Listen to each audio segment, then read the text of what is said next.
Estas hojas son un superalimento. Le hablo de la moringa. Estas hojas son anticancerígenas. Además ayudan a desinflamarnos y por supuesto que a controlar el azúcar en la sangre. Suena de maravilla. Hoy está con nosotros Fiorella Valerio, quien es tecnóloga de alimentos y nos va a ayudar a contarnos cómo consumirla para poder así extraer todas sus propiedades. Fiorella, muy buenos días. Buenos días. Y desde las hojas hasta la raíz, ¿verdad? Que contienen Correcto. sustancias realmente muy Correcto. buenas para nuestro cuerpo. ¿Cómo debemos de consumir la moringa? Bueno, la moringa, ese es el árbol, el árbol crece mucho más, eso es apenas una plantita. Sin embargo, la forma ideal es deshidratada, ya ahí la tenemos, las hojitas deshidratadas. También tenemos, se puede moler y queda como esta presentación en polvo. Tenemos también presentación de cápsulas. Es la forma más fácil, digamos, de consumirla. Puede ser con un té, las hojitas se pueden preparar en té, de hecho acá tenemos un té con una infusión. El polvito, cuando ya está en polvo, se puede adicionar a otras recetas como galletas, queques, como tenemos acá, o así. De repente alguien tiene este árbol en la casa, ¿verdad? Bueno, aquí es una plantita, pero es el árbol de la moringa. ¿Cómo debe de consumirse para poder extraer todos esos nutrientes del árbol de la vida? Ok, ahí sería deshojarlo, las hojitas, y puede preparar igual, como les digo, una infusión con esas hojitas para preparar tés. Usted habla de preparar tés, pero de repente si uno quisiera tomar las hojitas y consumirlas como si fueran las espinacas, ¿se podría hacer también? Sí, claro, se podría hacer también. O sea, tanto Sin frescas como cocinadas, no le quito. Sin embargo, sí, siempre es mejor ya deshidratado o en polvo, pero sin embargo sí se podría hacer, se podría agarrar las hojitas así. Bueno, aquí tenemos el polvito, ¿verdad? De la moringa ya hecha polvo. ¿Cuántas cucharadas debo de consumir diariamente? Bueno, el máximo de consumo son 5 gramos, de 1 a 5 gramos, eso sería como lo máximo, sería como una cucharadita pequeña, pueden, como les digo, en té, añadirla a sus comidas o así.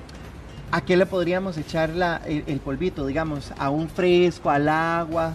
Aquí tenemos varios ejemplos, tenemos galletas, queques, cupcakes, acá también tenemos un batido que está preparado, es un batido convencional, a este batido incluso se le puede añadir una fruta, medio banano o algo así, y también se podrían, como les digo, preparar ya casta en té.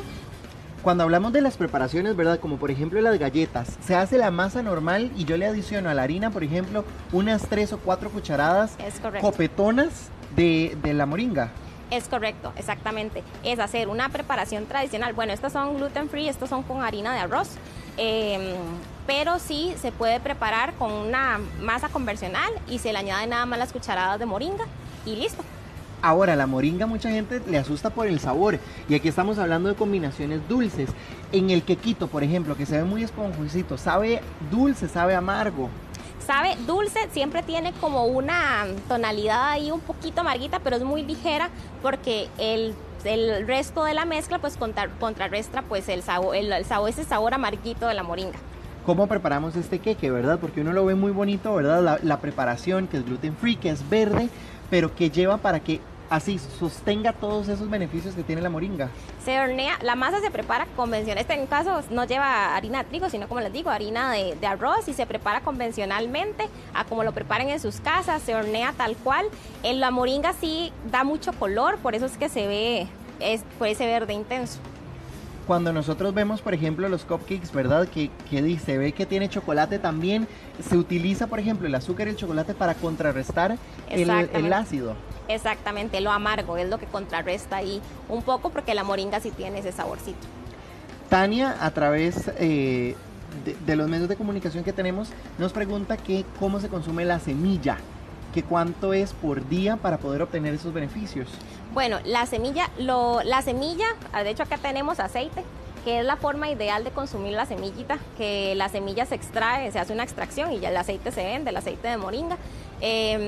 Y la semilla igual lo que se haría es molerla para no consumirla así, molerla y añadirla igual una cucharadita, eso no se puede pasar de la cucharadita de 5 gramos. Este aceite de moringa lo podríamos utilizar para cocinar, por ejemplo.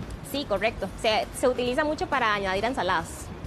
Como un aderezo. Exactamente. Pero si alguien quisiera, por ejemplo, hacer un pollito en ese tipo de aceite, ¿se puede hacer? Lo ideal es consumirlo así tal cual está, no llevarlo a temperaturas altas para que no se desnaturalice.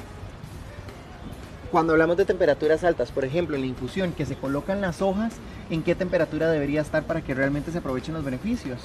Bueno, aquí es una temperatura normal, unos 40 grados, 30 grados, ya se puede preparar el té bien.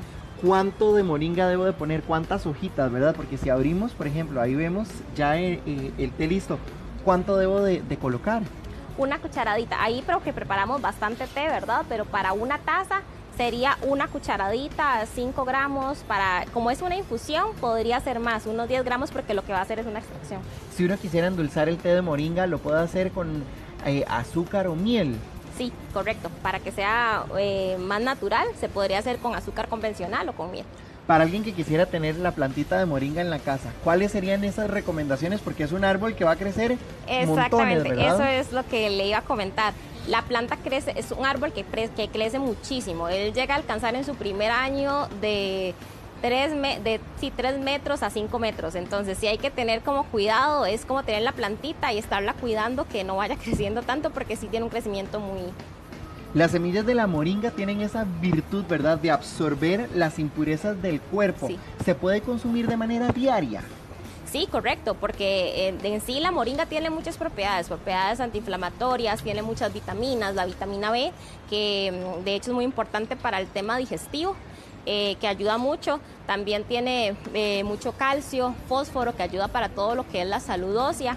Es anticancerígena, como ya lo habíamos mencionado, y también ayuda a regular la glucosa en sangre, la hipertensión. Entonces sí se puede consumir, nada más que siempre con medida y consultando a su médico para incorporarlo, por ejemplo, en tratamientos. Fiorella, vea, la moringa que está así en polvo, ¿verdad?, evidentemente está muchísimo más concentrada. Claro. Alguien que tome o lleve su medicación para el azúcar en sangre, ¿puede consumir la moringa normalmente? O sea, ¿puede agregarle sus cucharadas al batido de leche con banano, por ejemplo? Siempre debe consultar a su médico cuál es la recomendación que el médico le da, porque la moringa sí ayuda a controlar mucho la glucosa en sangre, pero si ya la persona está llevando un tratamiento, no es recomendable que nada más inicie a consumirla, sino que primero consulte a su médico a ver cuál recomendación le da y cómo lo combinan.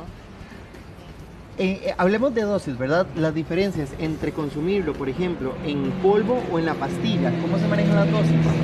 Ok, ya acá tenemos ya las cápsulas listas, se consumen de 2 a 3 cápsulas diarias. Aquí ya digamos que está más concentrado. Aquí la diferencia también es que al consumirlo en cápsula, pues las personas que tal vez ese amarguito de la moringa no les gusta tanto, pues se les facilita con el tema de la cápsula. Aquí serían 3 cápsulas diarias y con el polvito, como les digo, 5 gramos. Esas cápsulas diarias que usted menciona deben de ser en la mañana, en la noche, dividida una en cada en tiempo de comida. Sí, idealmente en la mañana. Idealmente en la mañana, porque la moringa tiene un poder estimulante muy alto. Entonces, para evitar que esa estimulación se dé durante el día, no que en la noche, por ejemplo, insomnios, evitar este tipo de cosas. Fiorella es tecnóloga de alimentos y hoy nos vino a dar este despliegue de opciones que usted podría consumir con la moringa. Muchas gracias, muy amable. Muchas gracias.